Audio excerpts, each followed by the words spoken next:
তো গাইস, সবার আগে এই ভিডিওটা দেখো, তারপরে পাবলিকের করা লিজেন্ডারি কমেন্ট গুলো পড়া হবে। So let's go. আপনাদের কাছে জিন্সের সাথে ব্লাউজ কেমন লাগে জানি না, বাট আমার কাছে জোস একটা কস্টিউম মনে হলো। জিন্সের সাথে ব্লাউজ খুবই ভালো লাগে। ওয়াও। अच्छा तो चलिए शुरू करते हैं। আমার কাছে তো কাপড় ছাড়া বেশি ভালো লাগে। আগে গল্প শুনতাম ভূত পেতনির, আজকে বাস্তবে দেখলাম। ব্লাউজ খুবই ভালো লাগে। ওয়াও।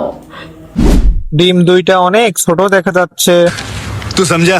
हाँ नहीं तू समझा नहीं। ভালো করে দেখাচ্ছ কেন, কি হয়েছে? ভাই আমি বলছি হয়েছে মানে, খেলা তো সবে শুরু। এই দেখো গুরুদেব।